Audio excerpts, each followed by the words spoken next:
Welcome to Indiana Sports Beat Radio, brought to you by the Hard Truth Distilling Company in Brown County, Indiana.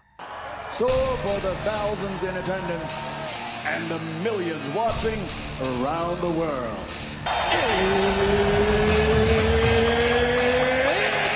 Time! Three on the way. Oh! It went in! It went in! And Indiana wins the ball game! Know your role and shut your mouth, you jabroni! Float game for the win! Taylor's gone. Goodbye, touchdown, Indy! Woo! IU! America! They got a football team now! Pretty simple. I win. Google me. You know that I'm the cream of the crop. Now, from the Hard Truth Studios, here's Jim Coyle. Hey, people, welcome aboard. Glad to have you. Another episode of Indiana Sports Beat Radio coming at you live on this just gorgeous day. I'm sure it's absolutely beautiful where you are, like it is. Sun's just shining outside. It's about 72 degrees. Man, it's like there must be palm trees out there. Yeah, just kidding. Not at all. Rainy all night. That's okay. Got to have the rain, man. We got to have the rain. Got to make it, got to make the flowers grow and all of that good stuff. It's that good time of year, but just a great time of year. Great day. Glad to have you along no matter where and how you're listening, whether it's on one of our great radio station affiliates like 97.7 ESPN, The Ref, always the right call in Evansville, and 1230 AM, 104.7 FM, WJOB, the voice of the region, and Fort Wayne Sports Station, 1380 The Fan. Keep it locked where you got it. You're in the right place already. Plenty to get to today. Man, a loaded show as well. Coach Griff will join us. Again, he filled in yesterday for some blank spots, and very, very happy that he is able to do that and grateful.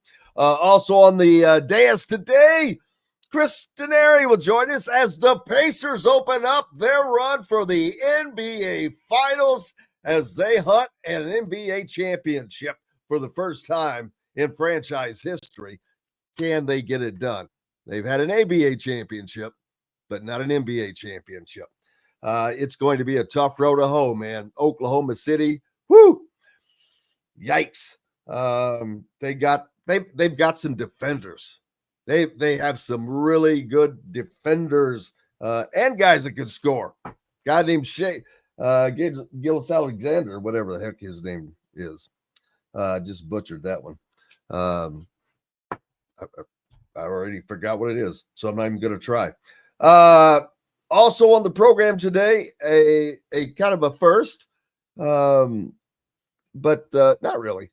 Fulton Mraz will join us. He is a Special Olympic competitor. The state finals are coming up this weekend in Terre Haute, and I think he's been competing for like 15 years. Won tons of medals, and so we'll look forward to talking to him and a little bit later on. I noticed that with Caitlin Clark out of some of the Fever games, TV ratings didn't drop much for Fever games, that is. But betting on the Fever dropped 50%. So, yeah, it made a difference. But there you go. Hey, I also don't want to forget, man, I don't talk about it enough, but make sure you guys win, or if you have the opportunity, support our sponsors. They are the lifeblood for all the content that we're able to provide, the things we're able to cover, going to media days, getting coaches and getting these interviews. The reason we're able to do that is because of our sponsors. And first and foremost, of course, Hard Truth. I was out there yesterday, by the way. Went out there. Man, they have got big things in the works. It continues to amaze me, but it also amazed me. I didn't realize they had all the product that they have. They've got it covered. But not only do they have it covered, right down to the Big Woods Bloody Mary mix. Gonna have to put that one to the use this weekend. Now this special baby right here. I bought these, by the way. This is Hard Truth Sweet Mash Bourbon. Hard Truth has only been around for 10 years. And so it took 4 years for them to get their first good bourbon, which was only 6 years ago. First batch. It has to sit in the barrels for as long as they're going to age it. But only 6 years ago, their first batch came out of their sweet mash bourbon. They were just named one of the top 50 bourbons of the century. That's remarkable, but not a surprise if you've ever had any of their products, if you've ever been there. Everything they have is just USDA grade A, baby. Gritty says her sister loves the sweet mash. A lot of people love the sweet mash. Oh, hey, how about the new, you see the candles in the background for those that are watching on YouTube? They take these repurposed whiskey bottles, which, by the way, are incredibly cool designed as well. These are like old school 1850s, man. What's it say? Distilled with the finest grains and water by Indiana's sweet mash pioneers. Boom, there you go. But and it's not just Hard Truth. If you live in Fort Wayne and you're looking for a vehicle, I hope to gosh you're going to see Ben Davis Ford or Ben Davis Chevrolet, because they help make what we do possible. If you're in the Bloomington area and you're looking for a new vehicle, Andy Moore Honda is the place to go without question. I don't normally do this, but I don't do this enough, so I'm trying to make up for a little bit. Hope you understand, but plenty of others. Bubba's 33 down in Clarksville. For those of you in Southern Indiana, dude, that food is made fresh every day, and I'm telling you, it is great. But it's a great place to go catch an IU game as well. In addition to, for you Southern Indiana folks, Reynolds Family Dentistry down in Sellersburg. Dr. J does a great job. He keeps my teeth from falling out. And so if you're down there, go support Dr. J. Of course, Cheryl Sizemore, world's greatest realtor. I think I hope I've impressed that upon you folks by now. She is legit at making things so smooth. Free Think Apparel right here in Bloomington, by the way. Not just shirts and all kinds of things, embroideries, printing, vehicle wraps, storefront window design things, and Boost Fundraising. You go to boostfundraising.com if you have a group that's doing a fundraiser or something. So, all right, I got that. I bored you with that, I'm sure, but hey, man. Yes, Brian, bourbon must be aged at least 2 years and not in charred oak barrels, in charred, unused white oak barrels. Not to correct you, but yeah. And it has to be 51% corn. 51% corn. That's people are always say, well, it's got to be made in Kentucky. Nope, does not. Most of the bourbon comes from Kentucky. Well, most of the mass-produced bourbon comes from Kentucky. There are so many craft bourbon makers now. Not, I won't say on the scale of Hard Truth, because they're a rocket. Man, their stuff is just taking off like a rocket. It's because it's good stuff. That's why you win awards. That's why you can grow like that. But yeah, no, it's always cool. As a matter of fact, I'm going to start having some of the Hard Truth people on to talk about different aspects of it, the making of it. I might go out there and do a story one day. It's just fun. Learning. I love learning stuff like that. So there you go. And we've got the candles keeping it lit. No light, no backlight today. You got the candles going instead. Hope it looks good for you. But for those of you that can't see it, sorry, not missing out that much. I will say this, man, does it smell nice in here? Holy moly. I'm going to have to start doing that a little more often. That's something that single guys don't do a lot of. Candles. I've got tons of candles. I never light them. I don't know why. It's like I don't want to use them for some reason. It's crazy. But yeah, I got my special sweet mash bourbon and rye shirt on. It's hard to see. But absolutely. Brian says the specialty hard truth American odd he had was all Indiana grains, corn and rye. American odd is a John Mellencamp painting. It's on the label. Yeah, I saw that they had something there yesterday. I asked, how's that selling after his comment, after his Pacers game? We had a good laugh about that. But yeah. Oh, and that cinnamon vodka, that tastes like you know what I'm talking about. Doggone it. Oh man. Oh well. I can't think of what it is, but you know that stuff that tastes like cinnamon. So thank you, sir. Jim says the candles look great. Fireball. Dustin Shooty, are you kidding me? Man, I thought he fell off the face of the planet. Yes, sir. He came in there quick with the answer. I could send Shooty the link. Make him jump on here. But we're almost out of time in this segment. Daggone it. You should have jumped on earlier. I have to get Dustin back on here, and soon. Hey, I've got to take a break. Speaking of it, glad to have you along on this Thursday. We've got a packed show, lots of it coming at you. Coach Griff up next when we return to the Hard Truth Distilling Company Studios. Andy Moore Honda is Bloomington's #1 Honda dealer for a reason. Buy a new Honda and get a 3-month break from car payments. That's right, no payments for 90 days. That includes the all-new, all-electric Honda Prologue, and you get it for just 0.9% financing. Or the 2024 Honda Ridgeline Black Edition or the Honda Accord LX, both for just 1.9% financing.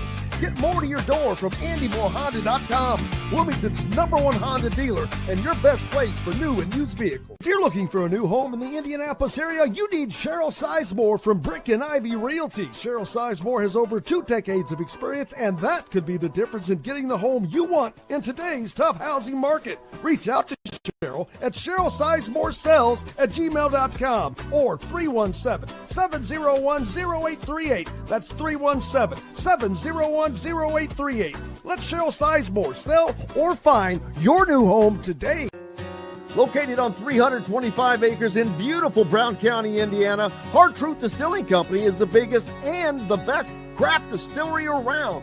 While Hard Truth is already known for producing internationally awarded whiskeys and spirits like Hard Truth sour mash bourbons, sweet mash, and hard road ryes, as well as their cinnamon vodka and the always popular toasted coconut rum. Hard Truth Distillery offers so much more.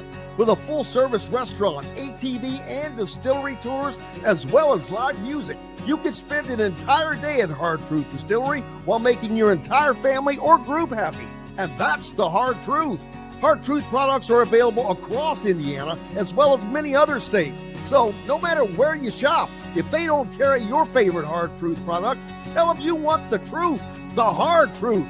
Hard Truth Distilling Company encourages you to enjoy all of their products responsibly and to never drink and drive. Welcome back to the Hard Truth Distilling Company Studios on this Thursday. I hope you've had a good week. It's almost over.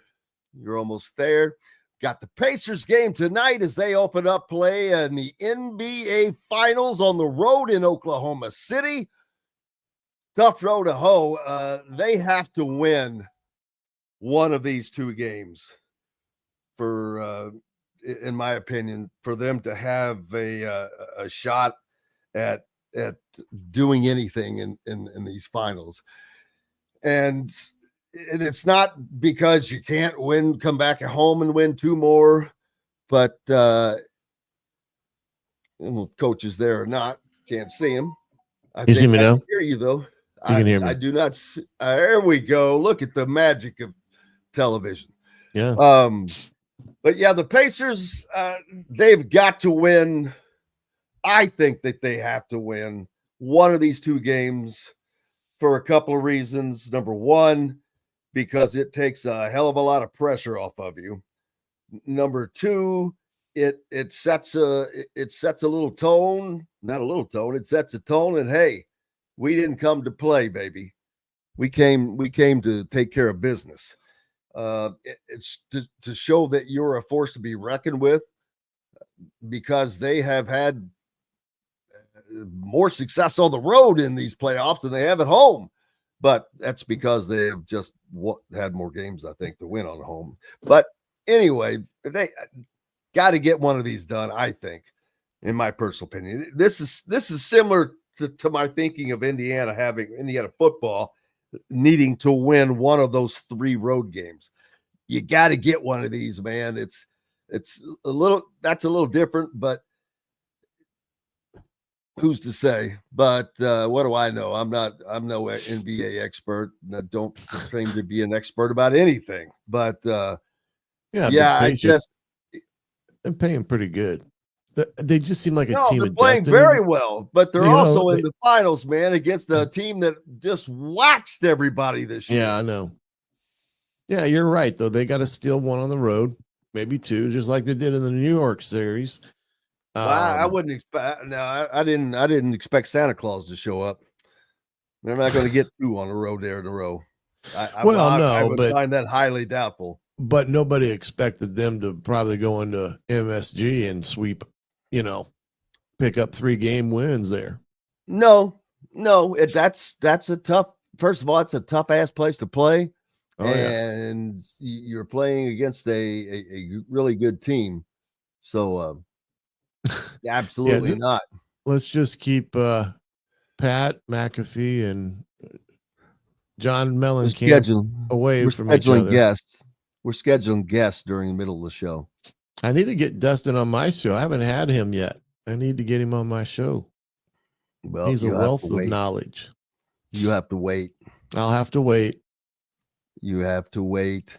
Grant jumping on. Appreciate you from Greenville, Illinois. Where's Greenville, Illinois? I'm trying to think. I don't know where that is. I think it's in more of the southern part of Illinois, maybe. I don't know. I really don't. He'll tell us here in a second. He'll tell us here in a second. We appreciate having you along. Brian says that Neesmith said his ankle is good to go. If he can limit SGA, the Pacers have a chance. Yeah, I read that this morning that he's good to go for the finals. So that's great news for Pacer fans. Robin. Fred calling him Dustin Robin. I thought he was calling him the rabbi. It's it'll be fun, man. Bill says, thank you, Pacers, for making that boring ass dead season to football start a lot shorter. Well, there's some truth to that, because we're not done. I mean, it doesn't stop. This is going to take 2 weeks. We're in the midst of the Indiana All-Stars happening right now. Last night, the juniors beat the seniors. No way. Wow. I've been wondering how the seniors might do this year, because Kentucky's they've got some strong guys. It would be nice if they could say, hey, Luke Ertl, can you play with us? Because he put 36 on the seniors last night, baby. That's set a record. He broke a record that was set by Greg Oden. Wow. That's going back some time now. not only is it going back sometime, that's a healthy record to break. He has been playing so well. He has been the talk of the town. He's just a junior, by the way. I know. But Matt Painter went out and secured him. Hell of a Matt Painter does a hell of a job. He gets the pieces he needs, and it just works. Now they, of course, have not been able to win a national championship. I don't think that they will be in that position again this year, even though they're going to be a very good team.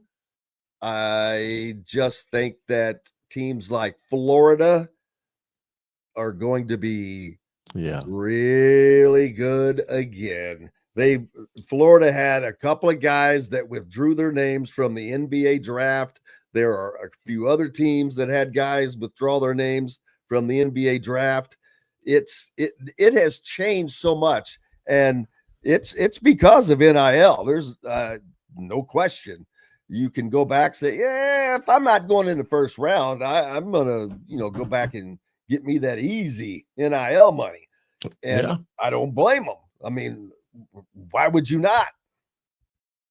Yeah, I mean, that's been the thing for college basketball and the NBA. If, like you said, everybody aspires to be the NBA player, but if their stock isn't that highly thought of, they can go and back and have plenty of money to hold them over until they get the contract at the NBA level. But it's changed everything, and I think I'm waiting for it to change too with college football. We're trying to keep some of these kids in longer as opposed to them jumping ship and going to the NFL, because there's plenty of money there to go around potentially to keep a but kid those guys can't go until junior. Now, is it an age or is it a junior in college?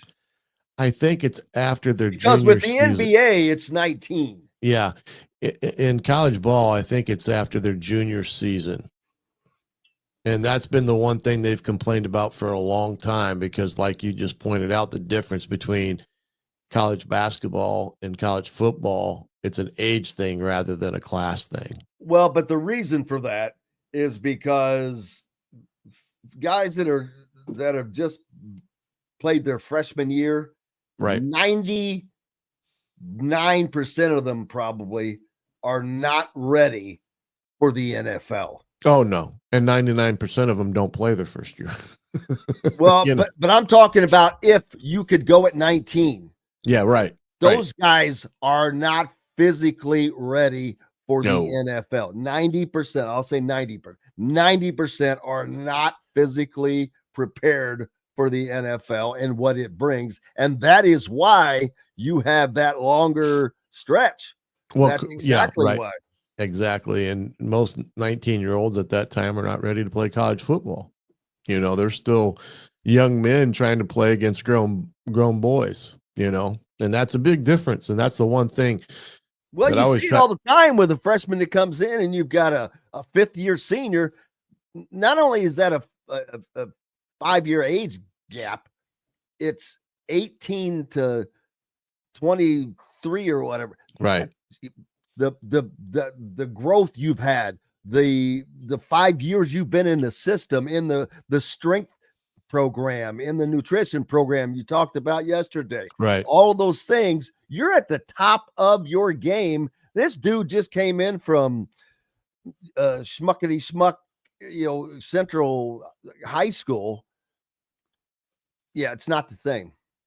Yeah, and that's the hardest thing that a high school recruit who has visions of grandeur, and that's fine. You want them to be in their mindset that they're going to be a guy that can come in and contribute right away. They don't understand the process. They don't understand how the speed of the game until they get on campus and actually get involved in, not like we talked yesterday, the program weightlifting and all the things that go into that, and then transferring that to the field and the speed of the game. It's not, you cannot explain that to an 18-year-old kid. It's the same thing for a freshman in college as it is for a rookie in the NFL. No question. Speed. Just, you get to, when you get to college, you know, you just left high school where you were one of the best players on your team, probably. Yep. You get to college, everybody was one of the best players on their team. Yeah. And Then everybody you was get an to the all-star. NFL. Oh, yeah. Then you get to the NFL, though, and they were the best player in a conference, or one of the best Right. players in a conference. It really pares down. So it's an elite level that, like you just said, you can't imagine it. You can't. Yeah. It's not unless you explainable. experience it. It's No. not explainable. I'm taking an example. When my son was fortunate enough to, you know, get a scholarship to go to IU, and he'd been around college football his entire life. And I was trying to explain to him, you don't understand the speed of the game and, you know, what that all entails and the commitment that you have to make, and, you know, all the things that go into that with the weight room and nutritionalists and things like that. I don't think he got into about second week of two-a-days his first year there. He called me and says, okay, you're right. I have to admit, you're right. I did not understand the speed of the game. And, you know, that's the biggest thing kids have to get adjusted to. And it's hard. It's hard to get adjusted to that first year in the boat when you're playing amongst men and you're trying to, you know, just survive your freshman year. Yeah, survive is a great way to put it, because that's all you can do. You're very few freshmen come in and Right. make a mark, but we see it happen. Quarterback question. last year for Nebraska was a freshman, and they put him in there, of course. And you know, he had mixed results, though. There's a prime example of a kid that had all the talent in the world, right? And he could throw it. He had the stature. He was a big kid. All the things that you would look at as it pertains to that kid playing that position.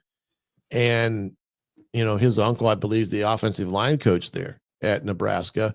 And there's the example that if you play with a freshman quarterback in the Big Ten or at the top level of college football, it's very hard to win games with a true freshman, you know, because they are going to make the biggest mistakes at the most critical times in games.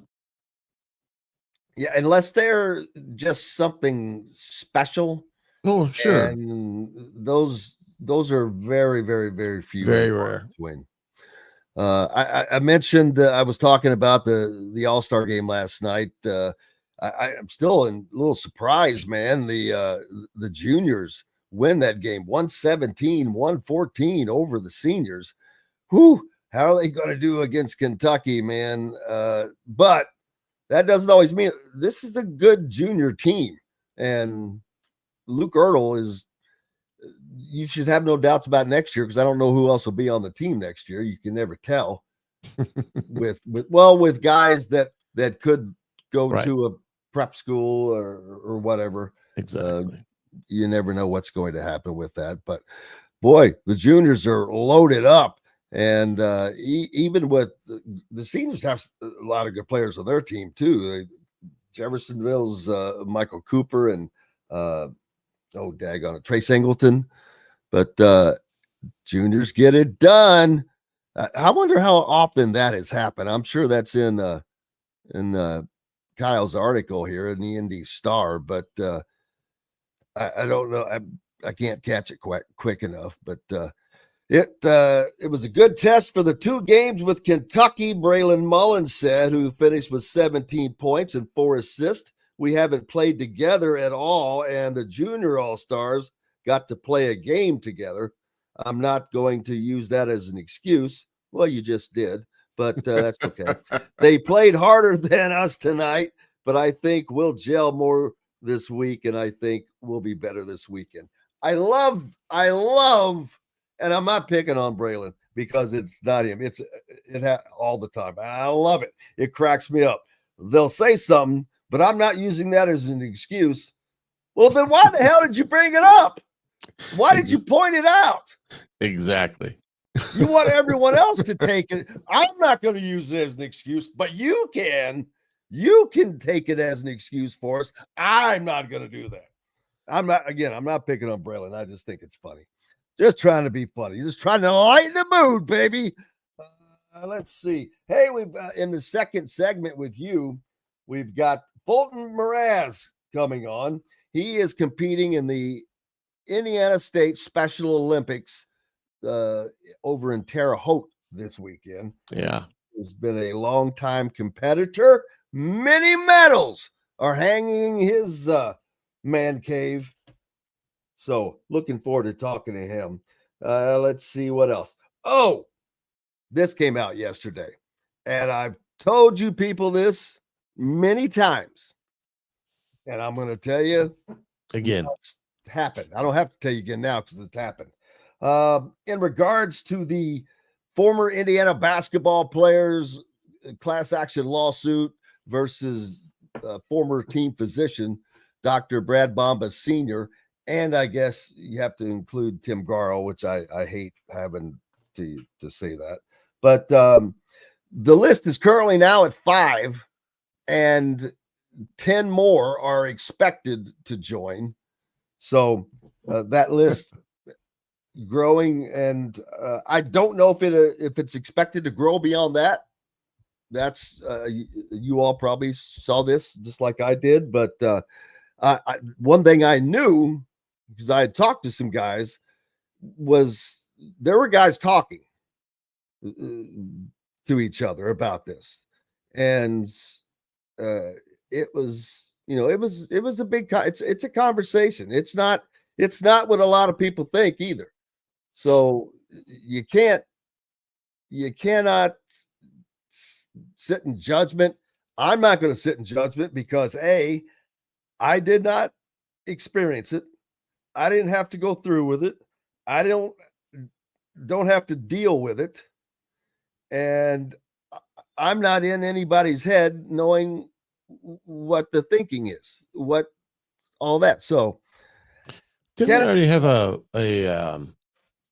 kind of a, I don't want to call it a verdict, but a third party, presented a report on all this matter and found that there wasn't any nefarious issues or things that were done that were improper. Yes, but wasn't that the report paid for by Indiana? Yeah, but it was done by a third party. I understand that aspect of it, but it sounds like it was a pretty thorough report. And I'm not doubting that, but that's an opinion that they came up with. Sure. Right. I get that. And so I don't know. I would bet they didn't talk to any of the players, but I don't know that. Yeah, so I don't know that. Right. So I know it was a pretty thorough report, and it was presented to the board or whoever it gets sent to, and that was one of the findings. Now, whether or not that was how it was actually worded in that report, I don't know. You are exactly right, but it's going to come down, and I've said this the whole time. It's going to come down to a settlement. It's just that simple. I've said there will be more names, and it will come down to a settlement. Yeah. So at the end of this, when more names are already there, but there will just be a settlement. That's why you got to have the Hard Truth Bourbon Cream. That's what I heard you went over there yesterday. I'm pretty jealous that you were visiting the sponsors of the show. Love going over there. Looking forward to do it. They got a lot of exciting stuff going. They're building a new rack house. And I got to saying it, and then I've forgotten. I've got to start saying when I open the show, coming to you high atop rack house number 1. But got to get back to that. Speaking, got to get it back to, we've got to get back here after we take a break. On the other side, Fulton Mraz is going to join us. I wonder if he can sing like Jason. We'll find out when we come back to the Hard Truth Distilling Company studios. Know a team or group needing a fundraiser? Boost Fundraising raises more money faster and offers the most unique and user-friendly online fundraiser in the nation. Your team receives personalized fundraising pages for each team member. Free team-branded promo gifts shipped to each donor. Boost Fundraising does it all. Sports teams, marching bands, charity causes, and community groups. Go to boostfundraising.com and be sure to enter the promo code COYLE, that's C-O-Y-L-E, to receive a discounted fundraiser. Located on 325 acres in beautiful Brown County, Indiana, Hard Truth Distilling Company is the biggest and the best craft distillery around. While Hard Truth is already known for producing internationally awarded whiskeys and spirits like Hard Truth Sour Mash Bourbons, Sweet Mash, and Hard Road Ryes, as well as their cinnamon vodka and the always popular Toasted Coconut Rum. Hard Truth Distillery offers so much more. With a full-service restaurant, ATV, and distillery tours, as well as live music, you can spend an entire day at Hard Truth Distillery while making your entire family or group happy. And that's the Hard Truth. Hard Truth products are available across Indiana, as well as many other states. So no matter where you shop, if they don't carry your favorite Hard Truth product, tell them you want the truth, the Hard Truth. Hard Truth Distilling Company encourages you to enjoy all of their products responsibly and to never drink and drive. Welcome back to the Hard Truth Distilling Company studios on this Thursday. Glad to have you with us because you can't be anywhere else. It's raining, so you got to be at work or just sitting at home. Mr. Jason Mraz. No, I'm kidding. Fulton Mraz joining us. Well, good morning. How are you guys doing? Good, Fulton. Now, the first thing I need to know is, can you sing some Jason Mraz? I could try. I got my ukulele right here. So. oh my! Oh, a ukulele. Yes. I did not know we were going to have live music. Yeah, I'm a musician myself, so. He's a Renaissance man. He is. He's an athlete. You guys want me to do one for you guys? Bust one out there, man. By all means. There's no copyright here. We don't have to worry about it. All right, here we go.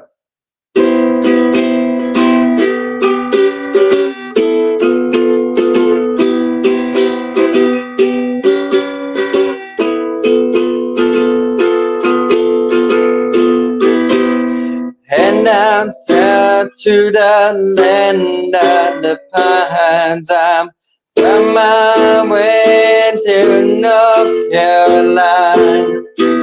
Staring down the road and praying God I see headlights.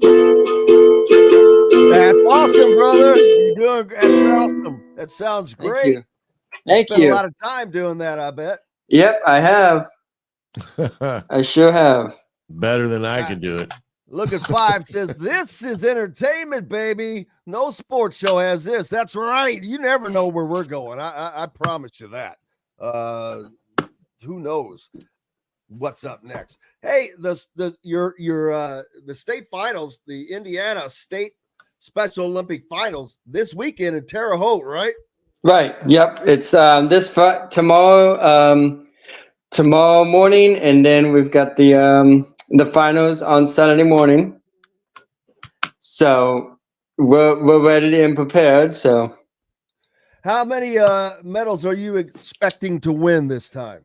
Well, this time I'm gonna win probably 3 medals, like 3 gold medals to be exact. So as long as I can do it, there's no expression. I can just win all of it and just have fun with it. That's brother, that you just said it right there. Yeah. Just have fun with it, because that takes all the pressure off of you. Just go do what you can do. And you've been doing that since you were 10 years old when you started out swimming, right? Yes. I started when I was 10. And swimming I guess it's a natural thing to start for kids. It's kind of easy, but I remember when I was in junior high school and we had one of our PE classes was swimming. I hated the what's the one where you got to keep your face in the water and then you come up for a breath? The stroke. The backstroke. The backstroke. No. Your face is in the water. Freestyle, right? Yeah. Yes. So, whatever it was, I didn't like having to go like however many strokes you were supposed to go before coming back up for a breath. That didn't work well for me. I was not. I loved sports. I played every sport that I could. Swimming, no, that was. You have to start early. 10 years old is a good age to start with that.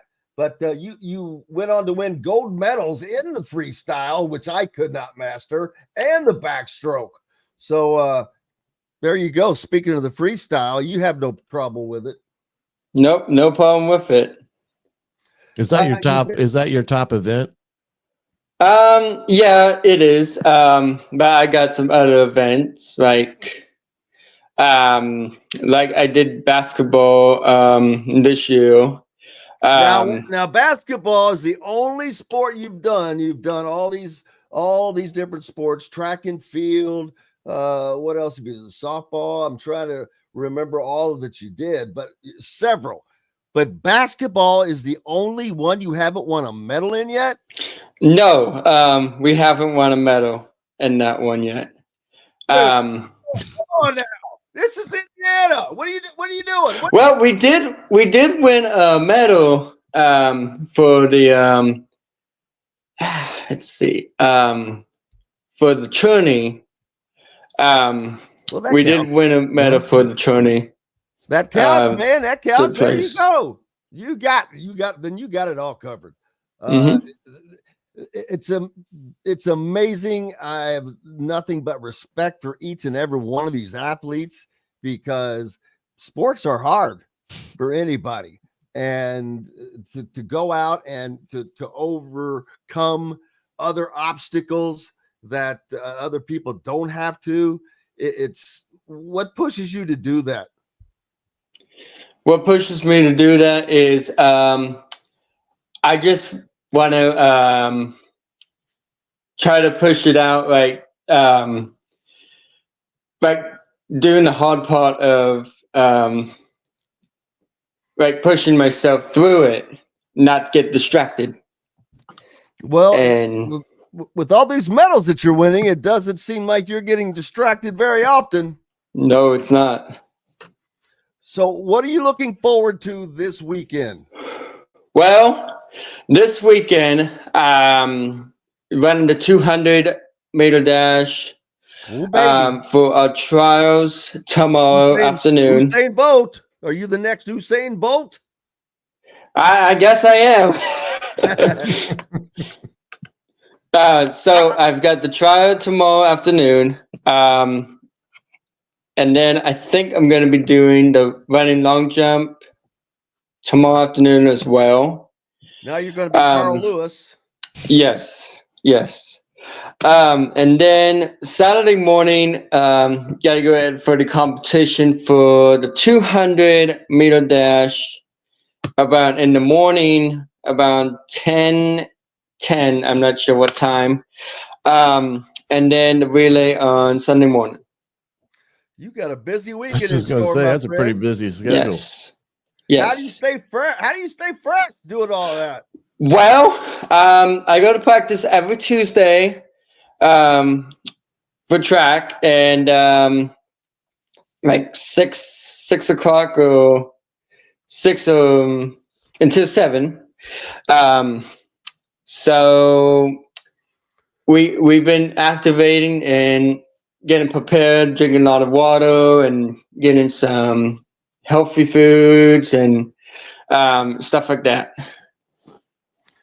So, who now are you a sports fan? Yes, I am.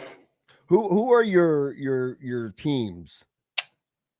Ooh, that's a good question. Do you have a favorite college team? Well, I love IU football and basketball. Good There you answer. go. Good. I'm so glad you didn't say you're an IU basketball fan and a Notre Dame football fan. Those people. But how about that football team? Yeah, I'm excited for the football season coming up.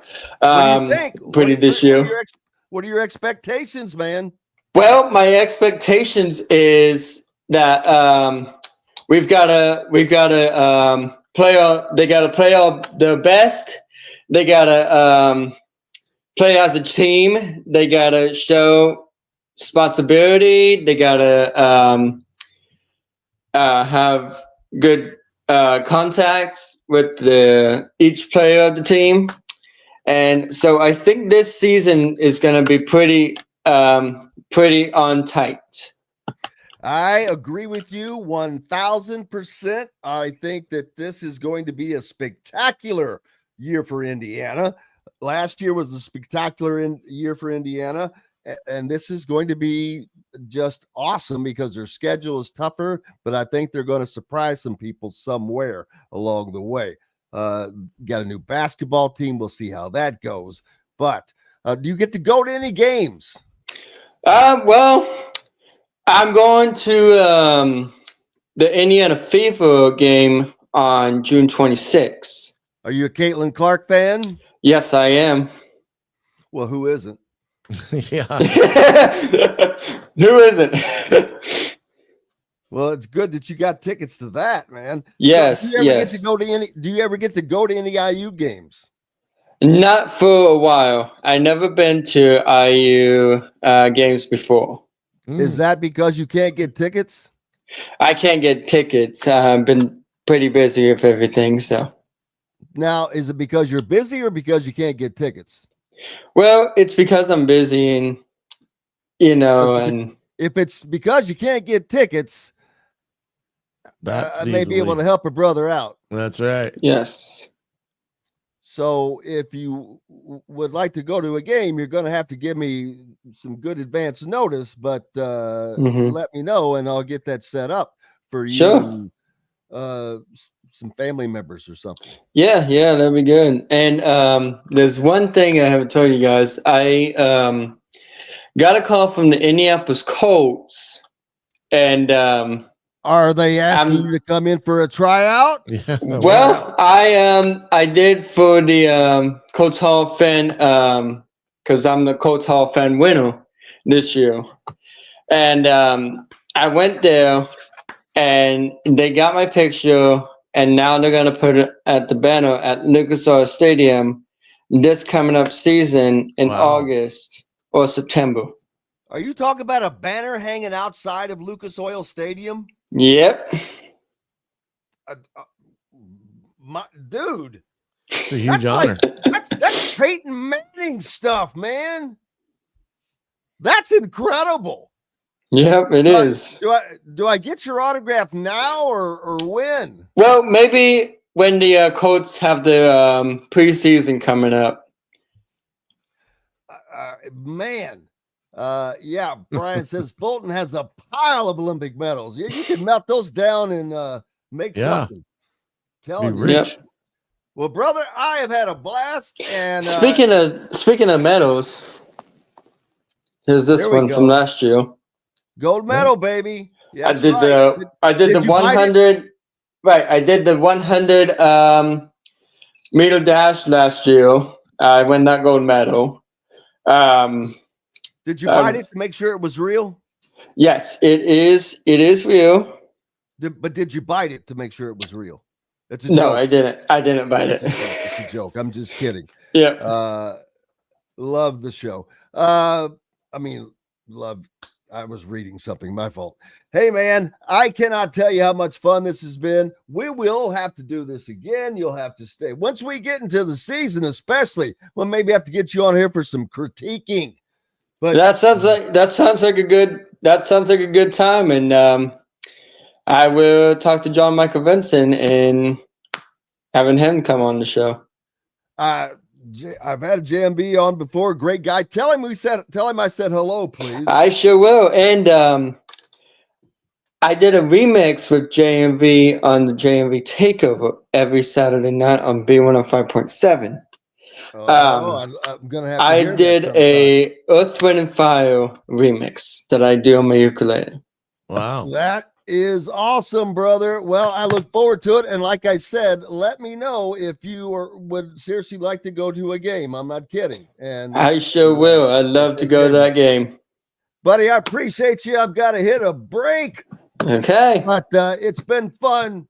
It's good to meet you. Mraz, Thank you, guys. joining us here on Indiana Sports Beat Radio. Thank you. We're back Thank you. with more from the Hard Truth Distilling Company studios. Coach Griff will stick around, and Chris Denari will be joining us. Back with more right after these messages from the people I would love for you to support. If you're looking for a new home in the Indianapolis area, you need Cheryl Sizemore from Brick and Ivy Realty. Cheryl Sizemore has over 2 decades of experience, and that could be the difference in getting the home you want in today's tough housing market. Reach out to Cheryl at CherylSizemore@gmail.com or 317-701-0838. That's 317-701-0838. Let Cheryl Sizemore sell or find your new home today.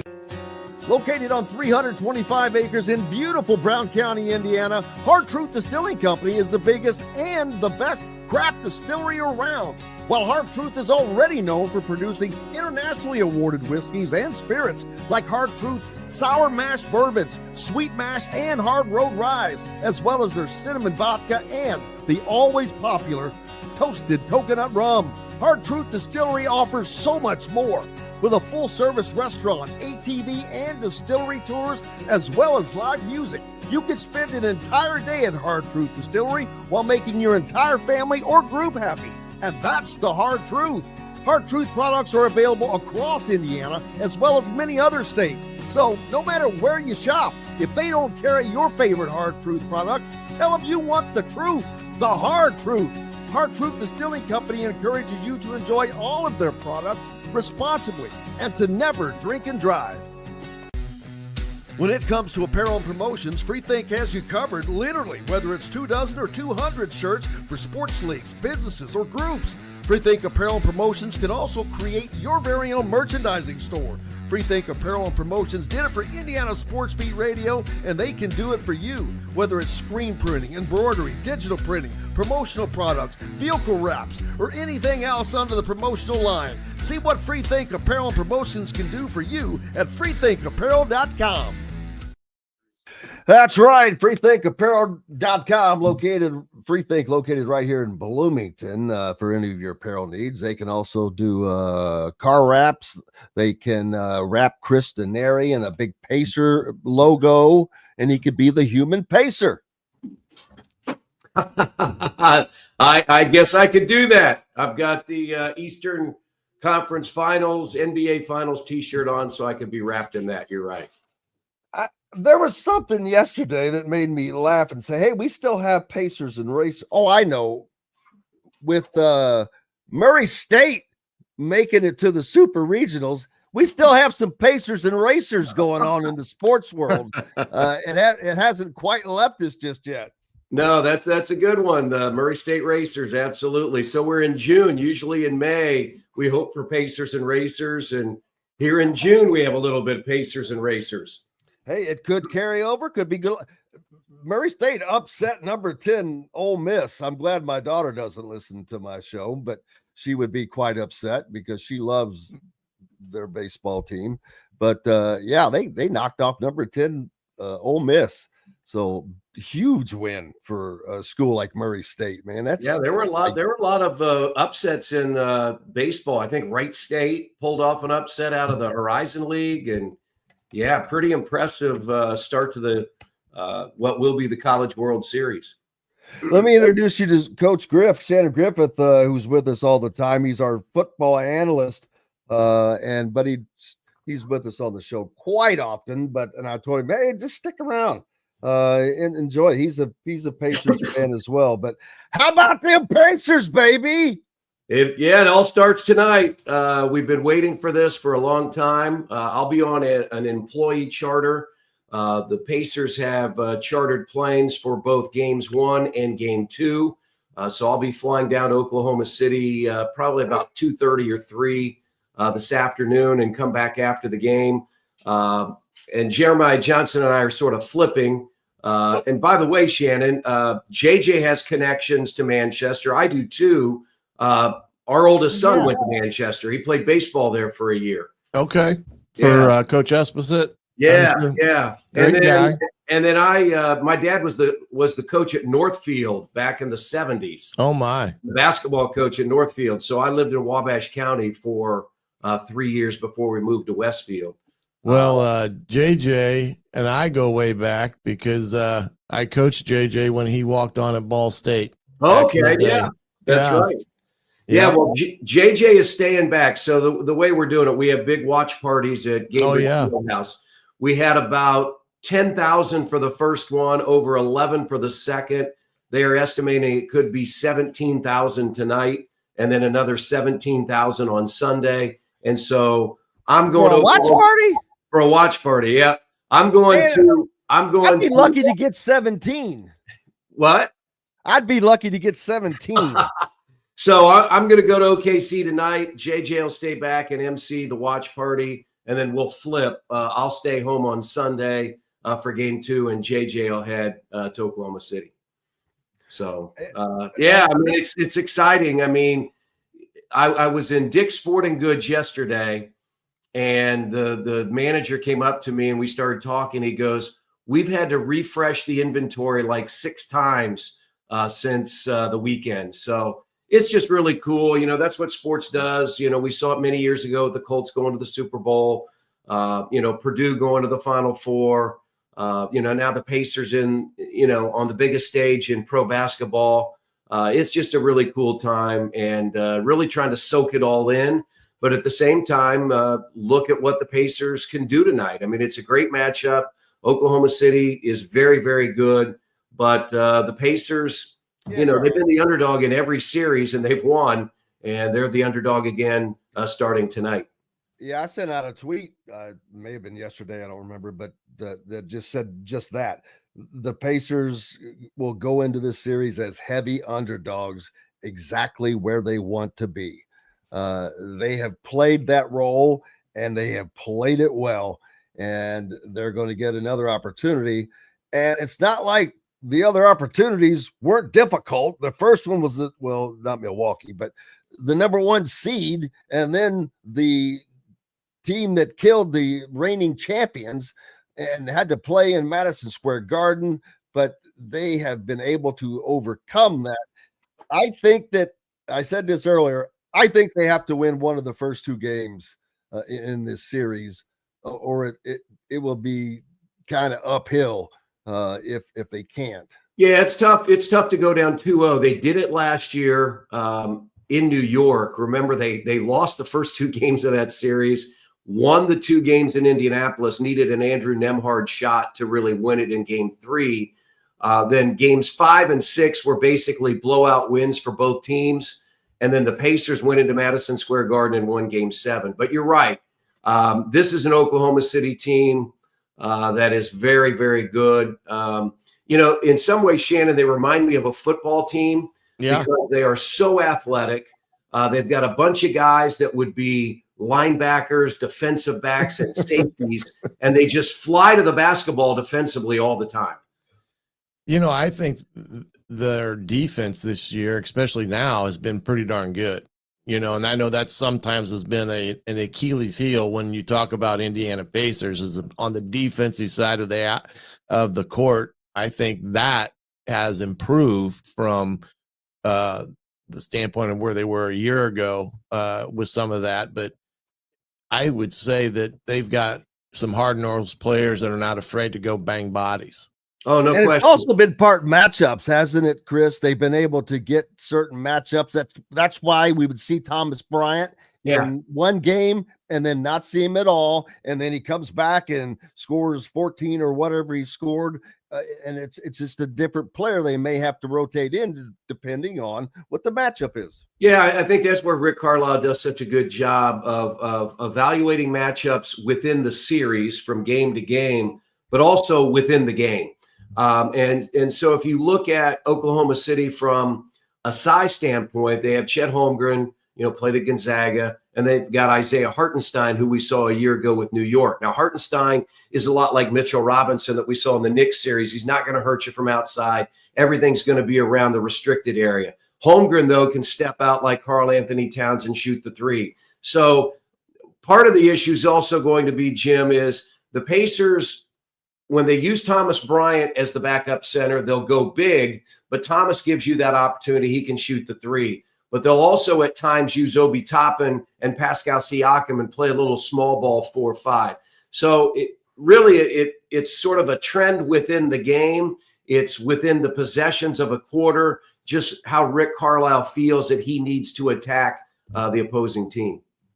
And it's going to be interesting to see the matchup with Tyrese Halliburton. And I don't know how to say Luguentz Dort. Is that how you say it? Luguentz Dort, Lou Dort. Yep.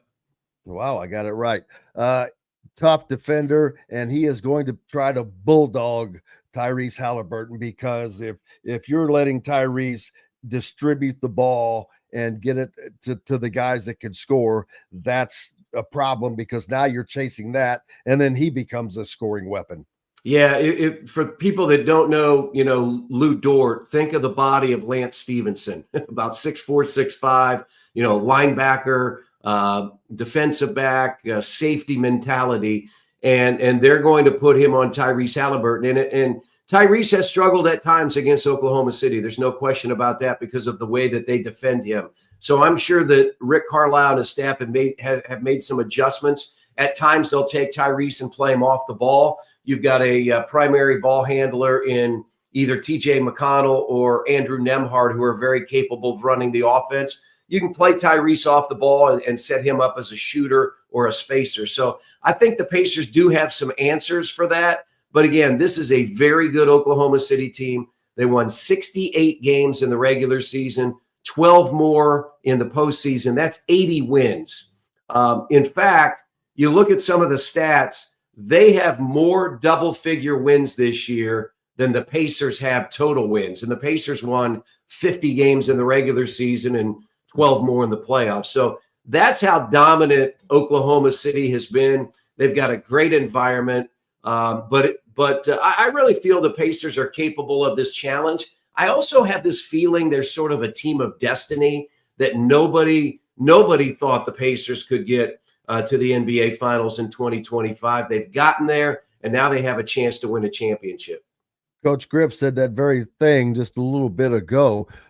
When I think of Oklahoma City, I think of I can't remember what game it was. It was probably like game 3 in the second round. I forget who they were playing, but they were down and then went on to win by like 100. They were down by like 18 or something, some big number, and then went on and just destroyed whoever they were playing. And I'm like, that's not good. That's yeah. Both these teams, I feel can run away from you because of their pace. I never felt like in the Knicks series the Knicks are a good team, but I never felt like the Knicks could run away from the Pacers because of the pace that they play. They wanted games to be in the 90s or the low 100s, where Indiana wanted that to get up to 115, 120. Now, Oklahoma City is a team that'll play at a fast pace. Back to Shannon's point about the Pacers defense, you're right. A year ago, it always felt like the Pacers had to outscore somebody, to win important games. And they've been much better defensively this year. Last year, out of the 30 teams, I think they ranked 27th in the NBA. This year, they were right around 14 or 15. So to me, that's a massive improvement. And I think why they have been a better team this year than they were last year. And they have that extra amount of playoff experience, which has proven to be helpful this year to me. Yes, you have the addition of Pascal Siakam, but the rest of the team was there, and it's that experience has helped. Now, that's one thing Oklahoma City does not have is much playoff experience. Hasn't seemed to hinder them so far. No, it hasn't really when you think about it. But you're right. You want to see, how they respond. Also, I would say how they respond in close games because they have not played many close games. I just told you that they've won so many games by double figures. And we know that the Pacers' MO throughout the end of the regular season and in each of the first 3 series, they found many ways to win close games. In the NBA, they're called clutch games. And Indiana was one of the best clutch teams in the regular season. And by far, they've been one of the best clutch teams in the NBA. So that will be interesting is if you get to a close game, who is better prepared to win that game because they've been there before. But again, this is a massively talented Oklahoma City team that, they probably know that they can find a way to win. And I think that's going to be the interesting thing to watch. The one thing that I thought about the Pacers that kind of changed the tone, I think, from everybody after their, this series with New York was the fact that they went into Madison Square Gardens and took 2 right away, which I don't think anybody thought, going into it, they were going to go in and take the first 2 games of the series. If they could take 1, great. It splits the home field or the home court advantage. Compare that to Oklahoma City's environment. Is it an environment that is as conducive as what Madison Square Gardens is, or is that a little bit of a different environment going into this series? Yeah, it's a little bit different, but that's a great point. I mean, I've been in Madison Square Garden numerous times. It's amazing. I mean, there's just an atmosphere. Yeah. You could be playing in January. There's just you could go to the circus. Yeah, it's just and I will say this though, Oklahoma City, I've been there in the regular season. I'll experience the playoffs for the first time tonight. It's a pretty rabid fan base, and it's very similar to the fans at Gainbridge Fieldhouse. I mean, I heard somebody say now there's no booing allowed, right? Is booing been banned at Gainbridge Fieldhouse? I heard somebody say that they're the only 2 places that they make mandatory you wear the same color T-shirt, because the Pacers have had these gold outs, and Oklahoma City either has a white out or a blue out. But I just think that's cool. You probably are never going to see that in Madison Square Garden. You're going to get all those people to put on the same colored shirt. No, it's not going to happen. It's not going to happen. Spike Lee, baby. He's going to have Shannon. It's 2 different rabid environments. Yeah. It's different to me in Indianapolis and Oklahoma City than it is in Madison Square Garden. But you're right. If you can win in Madison Square Garden, you can win in Oklahoma City. Yeah. And the Oklahoma City's they're really, in terms of franchises, they're pretty young. Yeah. As a franchise. So they're just, at the pivotal, top of where they wanted to be. Because what year is this for them? Do you know? Well, it was my first year. 2025. They moved from Seattle to OKC in like 18 years ago, somewhere in that. Yeah. Kevin Durant started his career in Seattle, and then the franchise moved to Oklahoma City. And they've been to an NBA Finals before. Right. When they had Durant and Westbrook and James Harden. But then when all those guys went away, it was a total rebuild.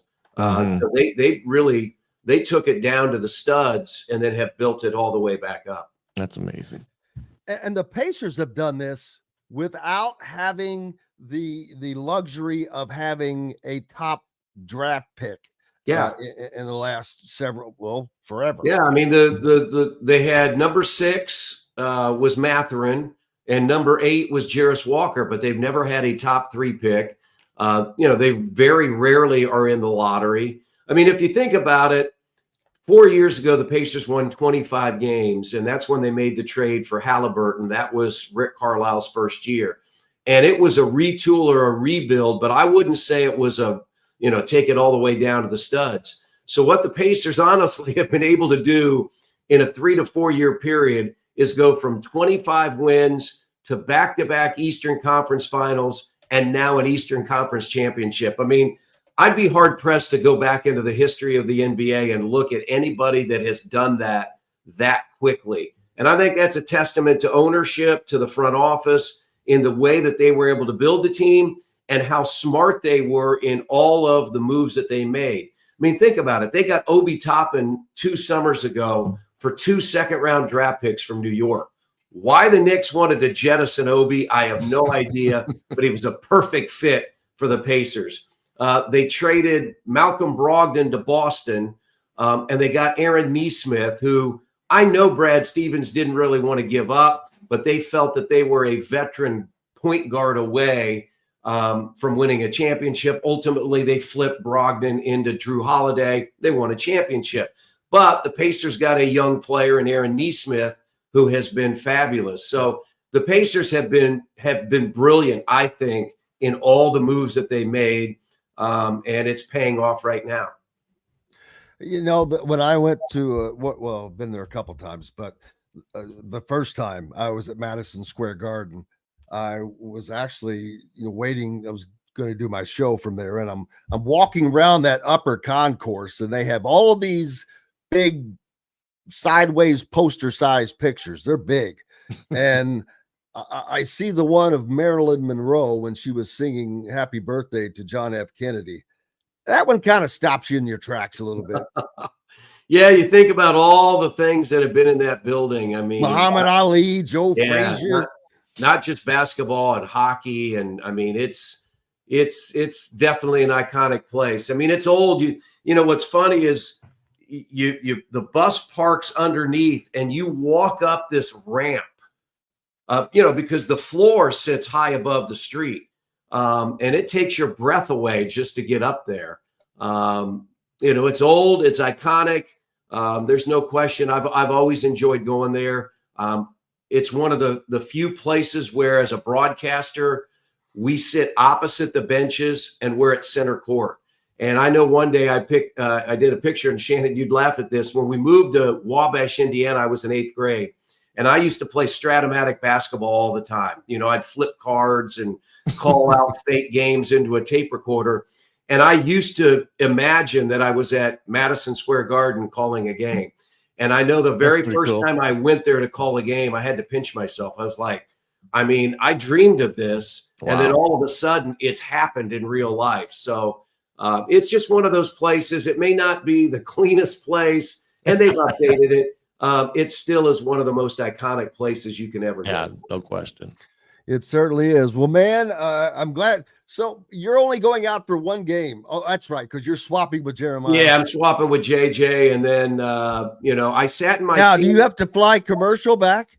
No, we're flying back after the game, chartering back after the game with all the employees. Herb Simon, the Simon family, has booked charter planes for tonight and Sunday to take all the employees to the game and then come back right after the game. How incredible is that? That's incredible. Yeah. Great deal. Well, brother, enjoy it. I hope that the next time we talk, we're talking about the Pacers being 1-1 at a minimum, maybe 2-0. Who knows? Yeah. They've done it before. Well, enjoy it, brother. Enjoy your trip. Safe travels. All right. Sounds good. I had a great night last Saturday watching the Pacers win the East. I hope to have a great night tonight in OKC. I hope you do as well, brother. If you do, make sure you go out and enjoy yourself some hard truth, baby. Go enjoy some hard truth. Chris Denari, voice of the Pacers, joining us. Appreciate you, my friend. All right. Thanks, Jim. See you, Shannon. See you, Chris. Thank you. We've got more coming up. Rick Bozich will jump on next.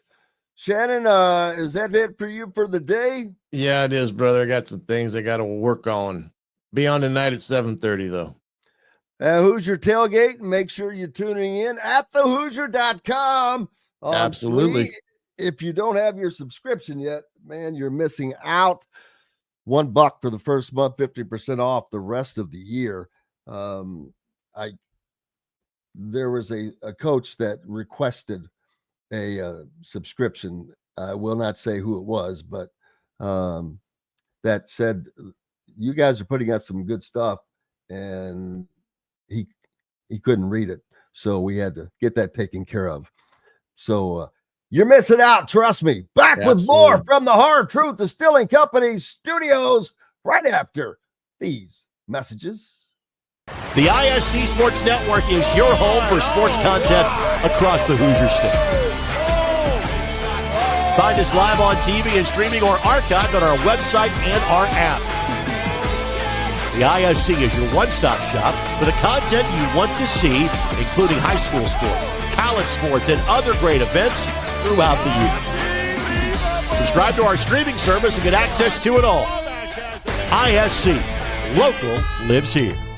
Know a team or group needing a fundraiser? Boost Fundraising raises more money faster and offers the most unique and user-friendly online fundraiser in the nation. Your team receives personalized fundraising pages for each team member. Free team-branded promo gifts shipped to each donor. Boost Fundraising does it all. Sports teams, marching bands, charity causes, and community groups. Go to boostfundraising.com and be sure to enter the promo code COYLE, that's COYLE, to receive a discounted fundraiser.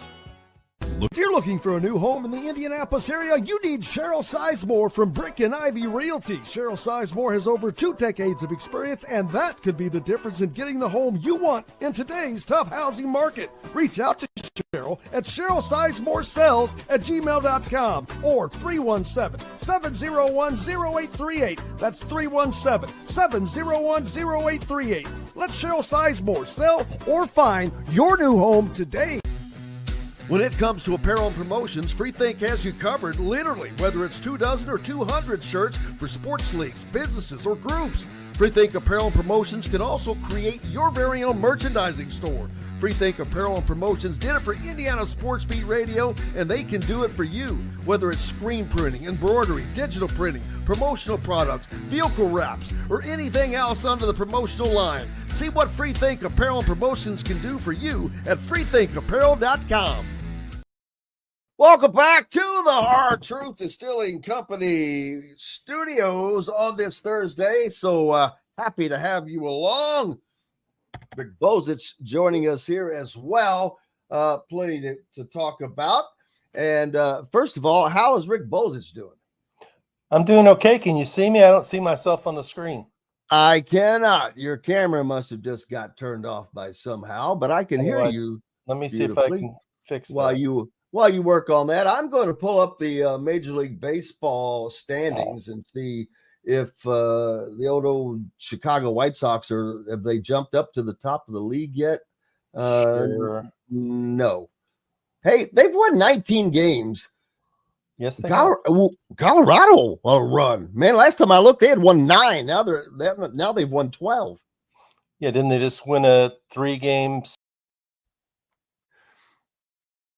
Well, I lost him there. He'll be back.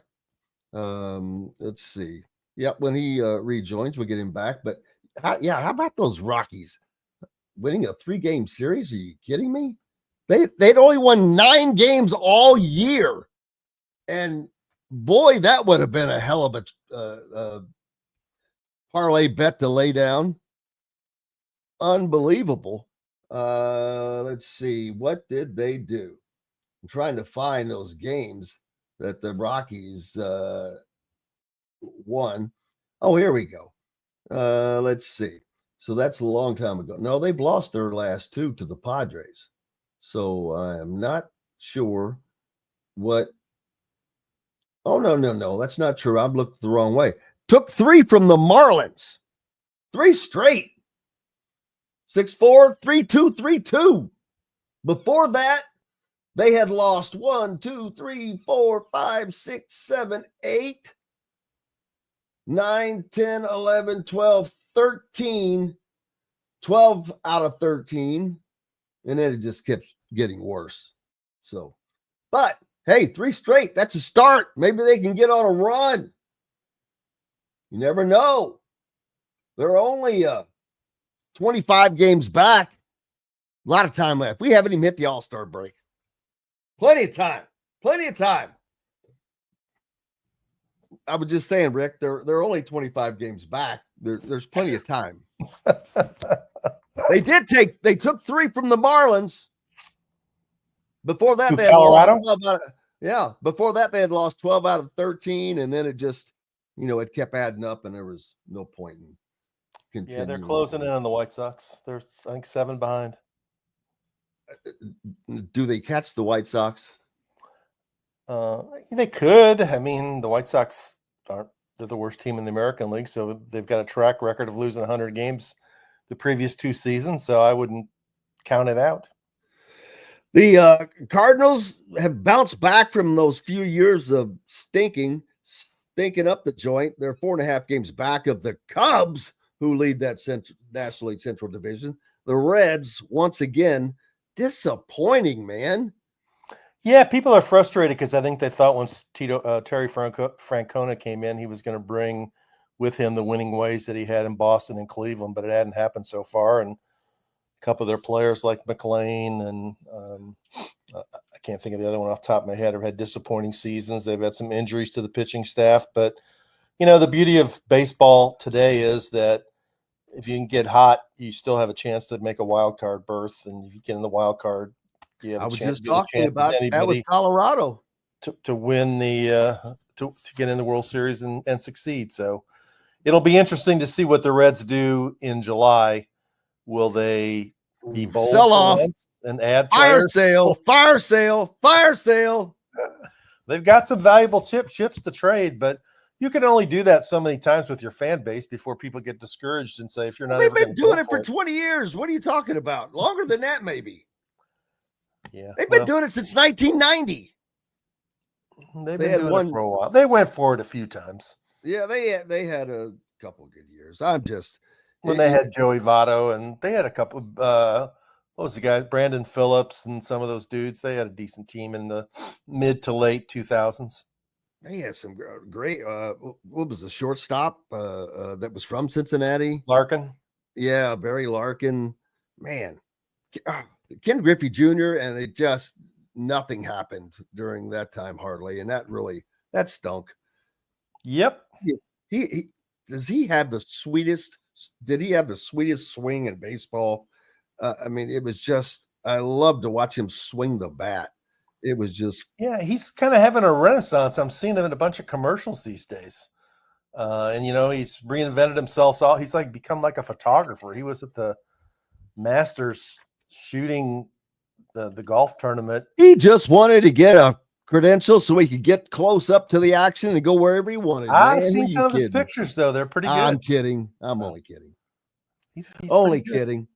K-Bros, New York Mets are in the lead of the National League East by just a game and a half over the Phillies. The Dodgers and the Padres only separated by a game. That's fun to see when you've got division races. Same in the West in the American League. Houston, just a half game over Seattle. Detroit, how about Detroit? Kyle Neddenrip, he'll be happy. He's been in the dumps with you for the last few years, but the Tigers leading their Central Division by 6 games.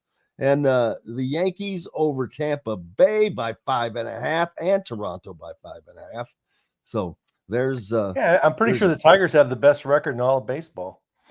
And for people that like to pop in and watch an occasional good baseball game, there'll be one Friday night.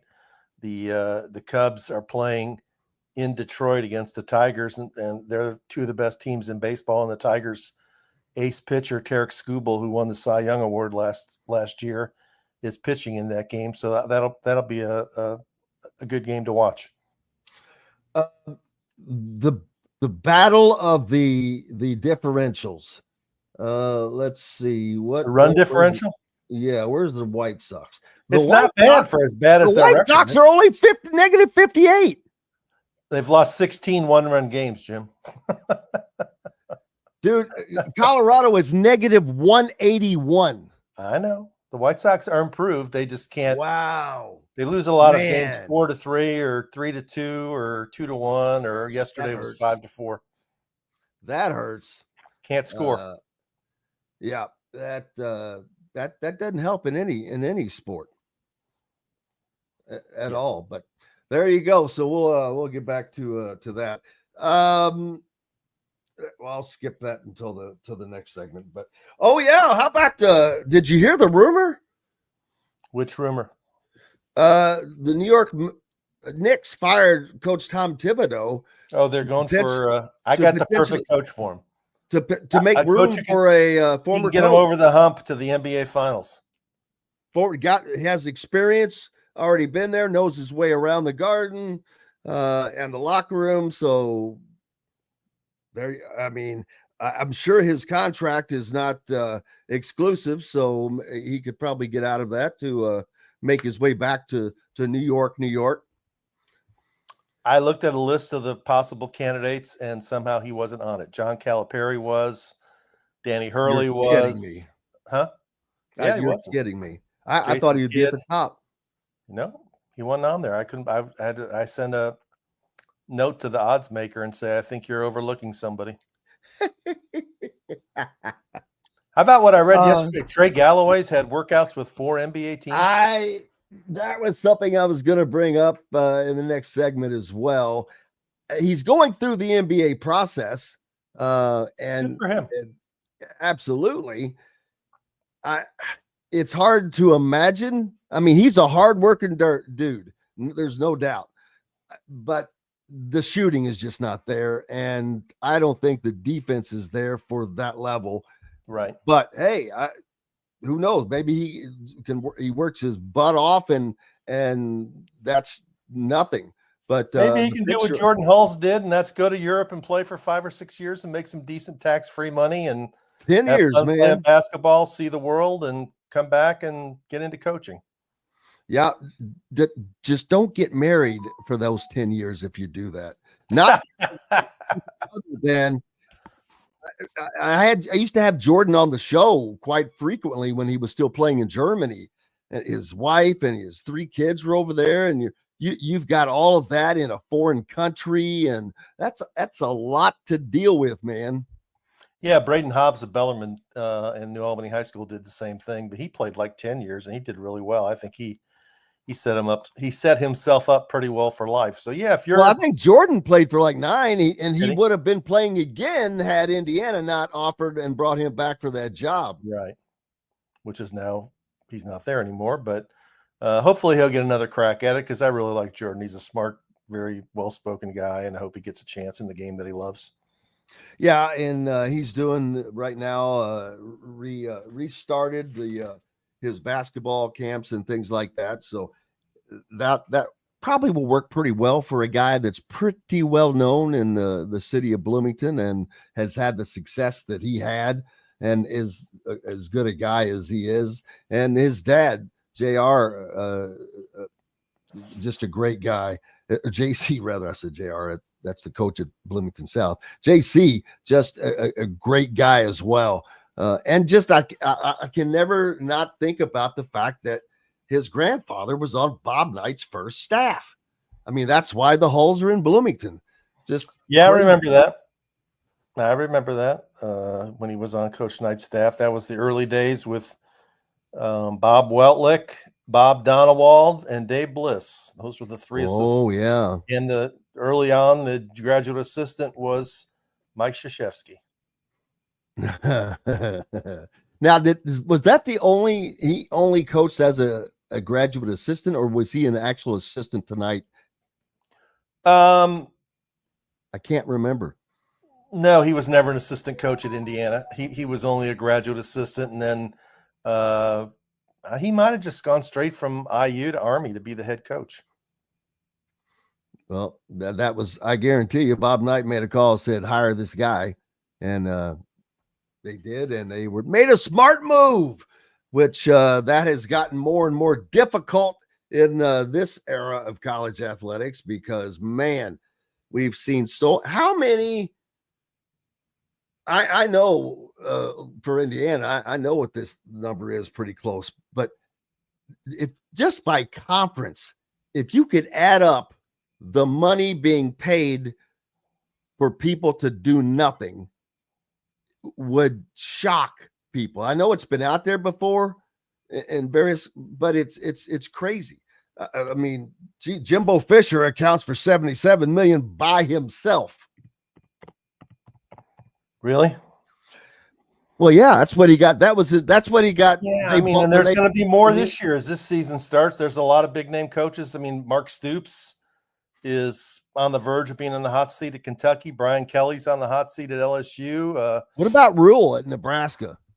Maybe he's got that young quarterback who's really good. I think they think they're going to have a good year this year. Hugh Freeze at Auburn is another one. Loxley at Maryland. There's another one. I mean, I could come up with 5 or 6 more if you give me a minute. Yeah, I mean, and I just saw something. The Michigan State just hired a new athletics director, and one of the things that he said definitively is that football has to lead the way, and it does. And that's the same. All these administrators are coming to the realization that you have to have a solid football program. Yeah.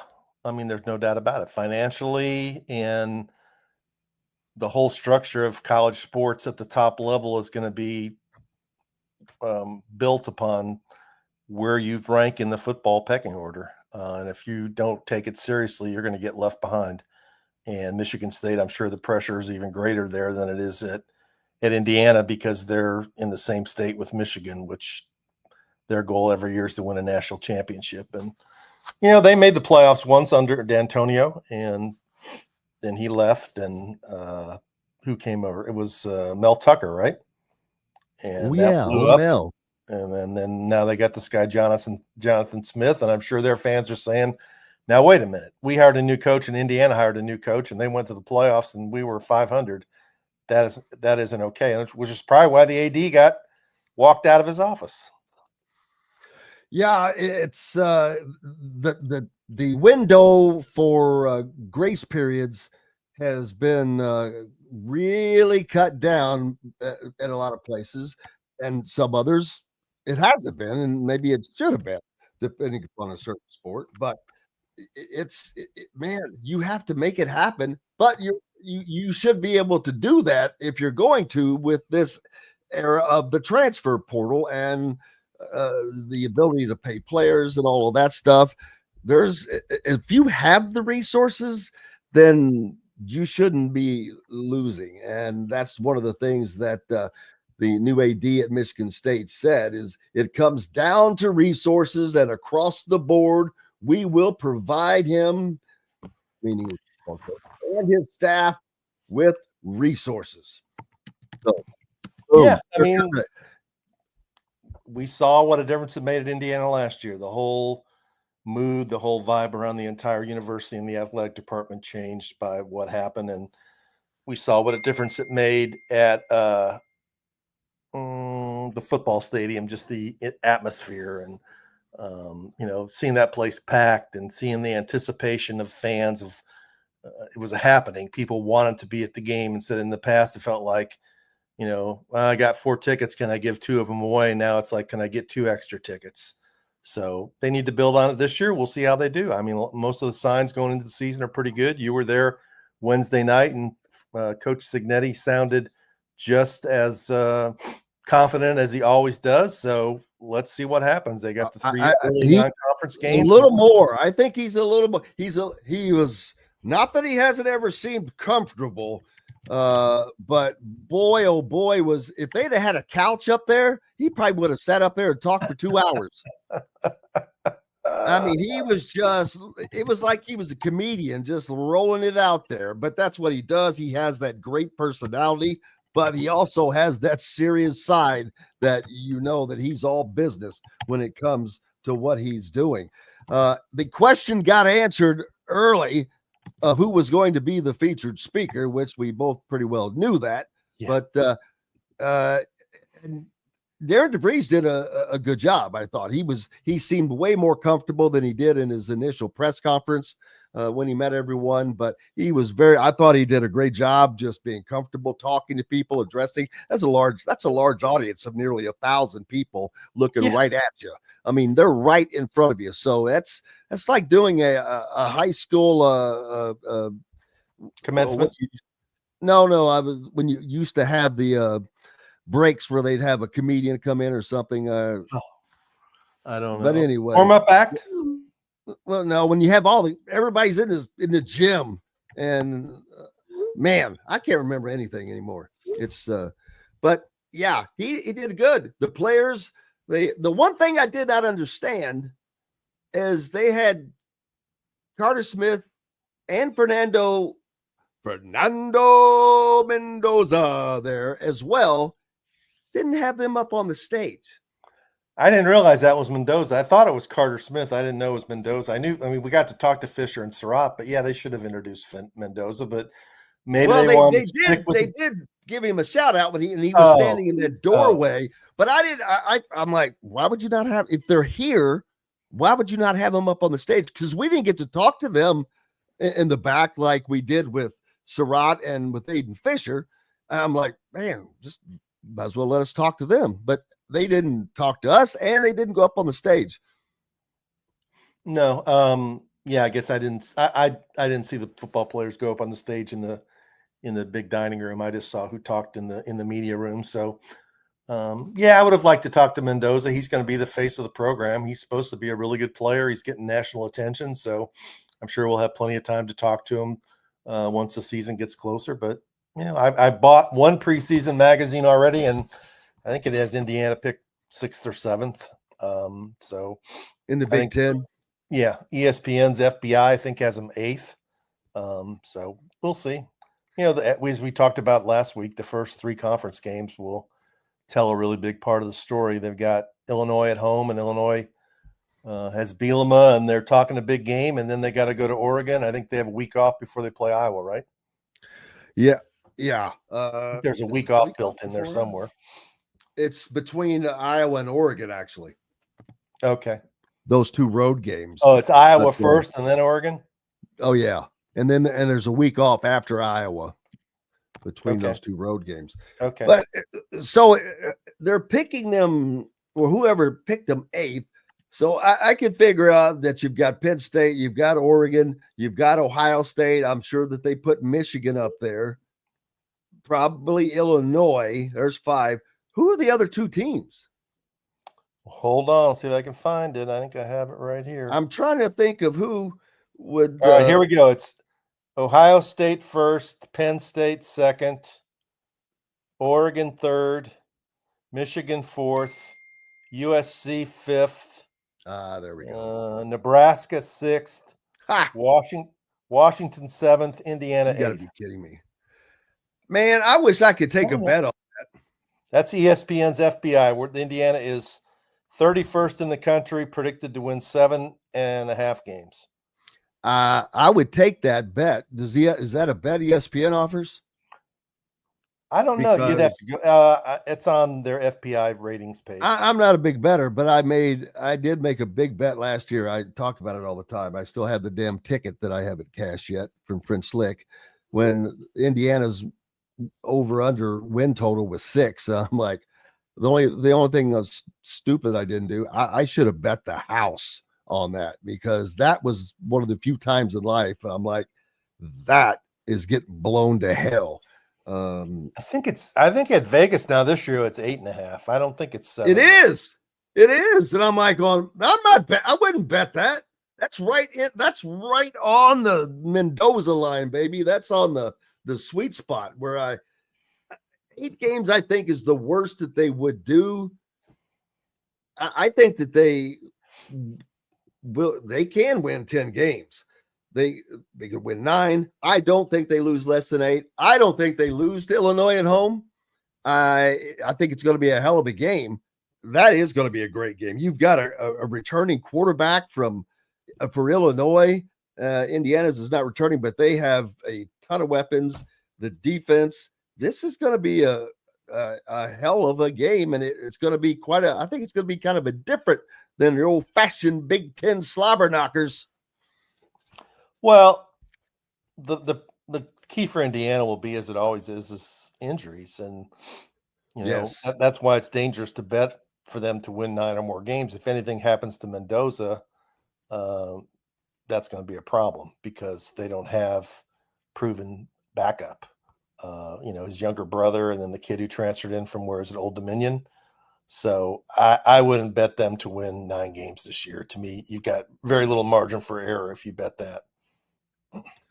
Mr. Fulton Mraz, you are more than welcome. Earlier we had Mr. Fulton Mraz on. He is competing this weekend in Terre Haute in the Indiana State Special Olympic Finals. So we wish him good luck, and was glad to have you on, sir.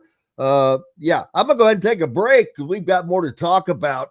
more names added to the class action lawsuit at Indiana, and more. Back with Rick Bozich from WDRB.com right after these messages. Andy Moore Honda is Bloomington's #1 Honda dealer for a reason. Buy a new Honda and get a 3-month break from car payments. That's right, no payments for 90 days. That includes the all-new, all-electric Honda Prologue, and you get it for just 0.9% financing, or the 2024 Honda Ridgeline Black Edition or the Honda Accord LX, both for just 1.9% financing.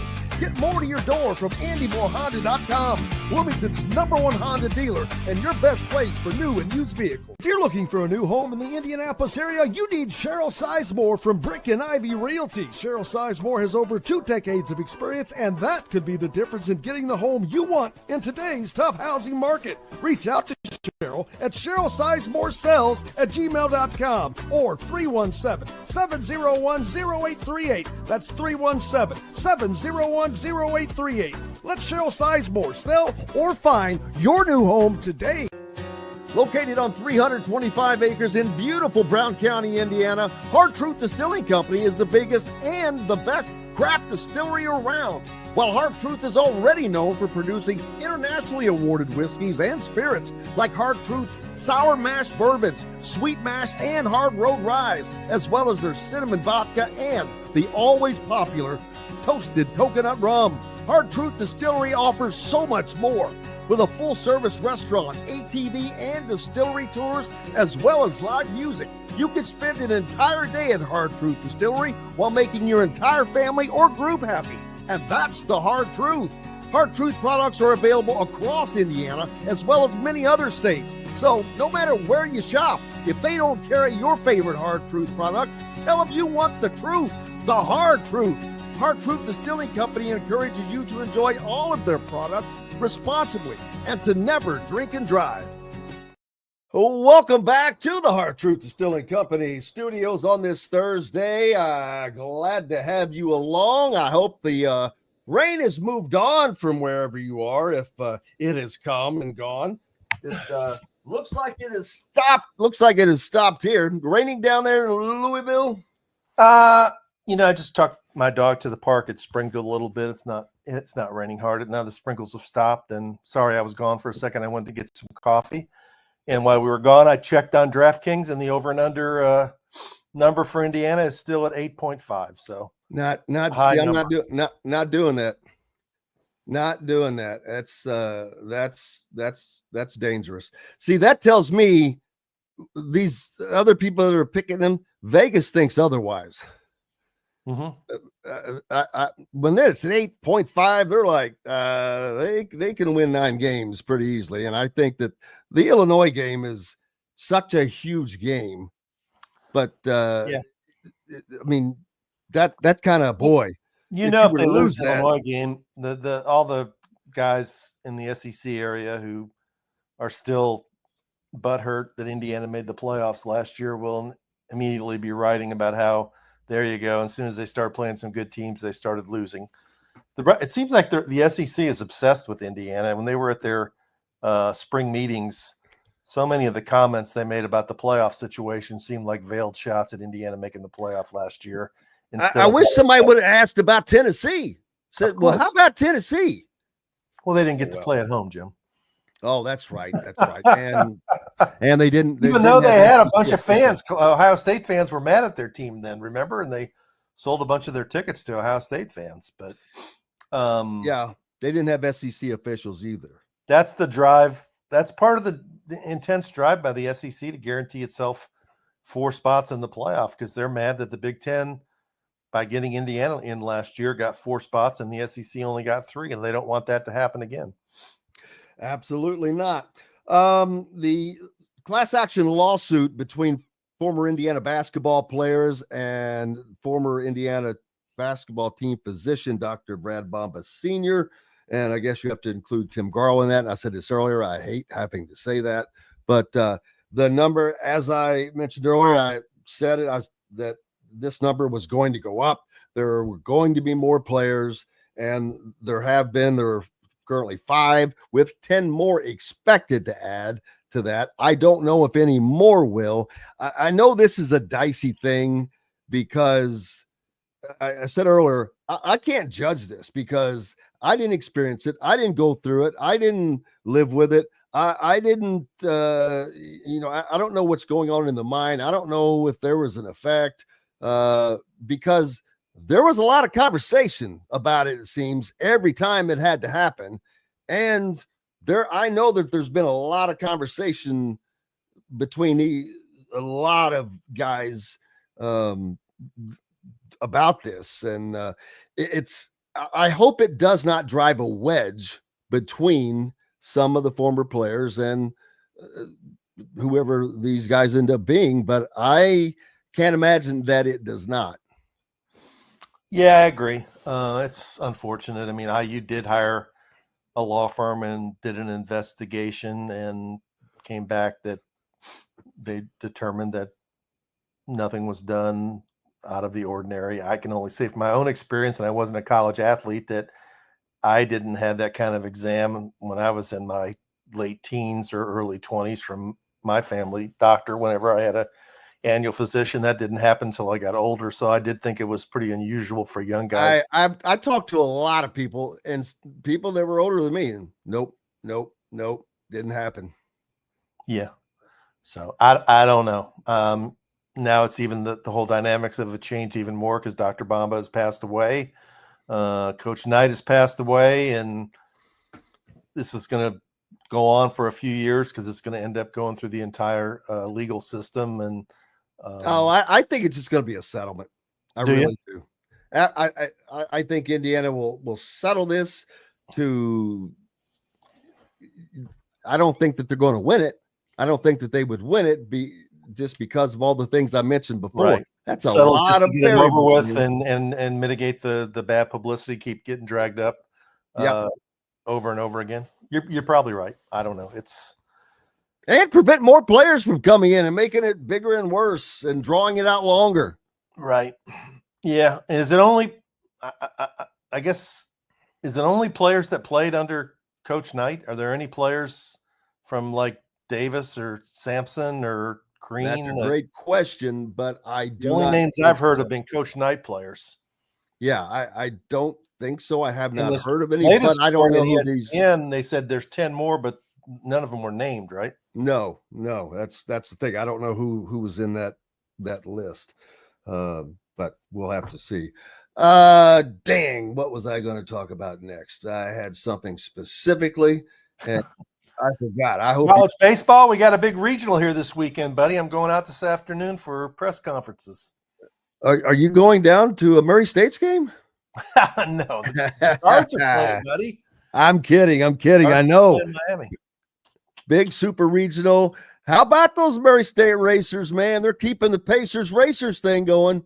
That was a great game to watch. I don't know if you watched it, but Murray State beat Ole Miss once, lost to them the second times, and played them an elimination game. And you're talking about one of the premier programs in the SEC that has this fabulous stadium and great support against a Murray State team that doesn't have all those things. And they jumped to a 12-3 lead, and it got cut to 12-11 in the 8th inning. And Ole Miss had their third and fourth place hitter up with a tying and go-ahead run on base, and got them both out and then shut them down in the 9th, and they advanced to go play Duke, and they could beat Duke and go to the College World Series. What an amazing story for a program like Murray to do that. And it's good to see the underdog win every once in a while because I love it. I thought that was going to be the bugle, the call to the post. No, not yet. The Belmont is this weekend.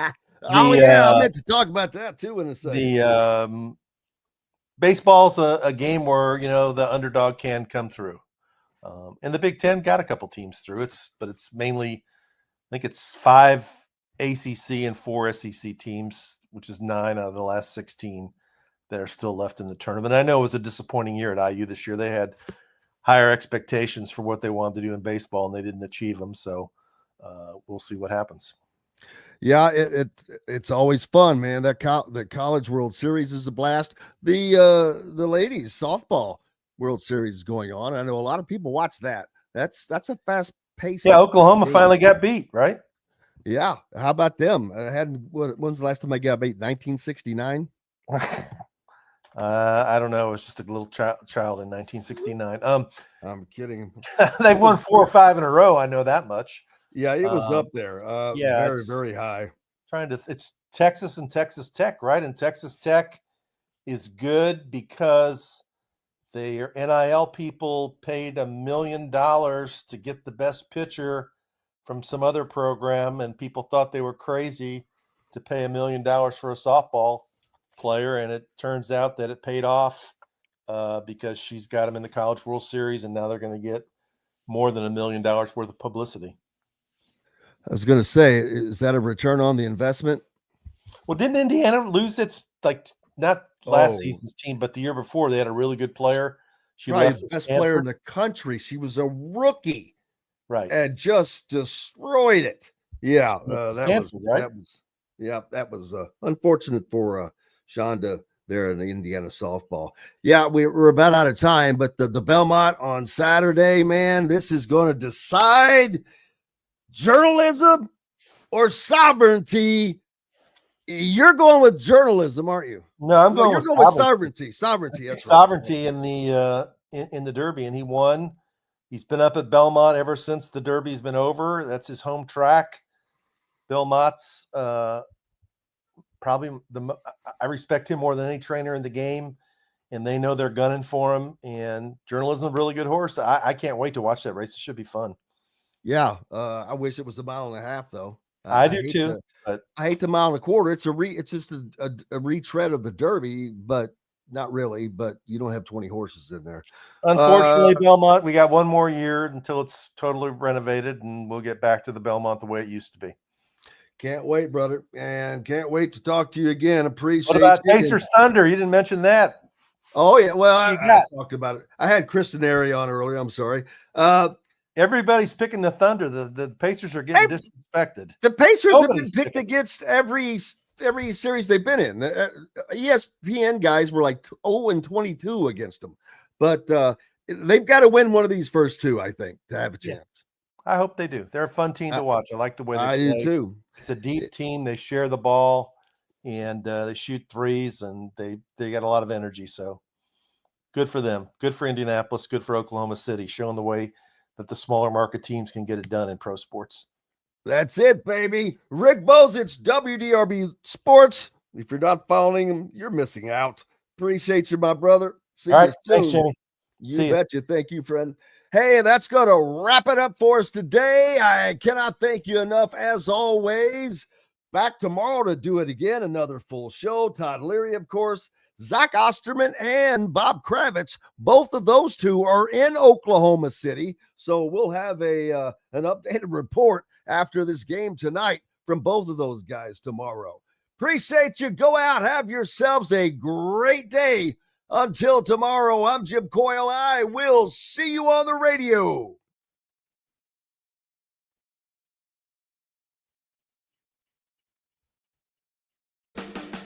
Thanks for listening to Indiana Sports Beat Radio.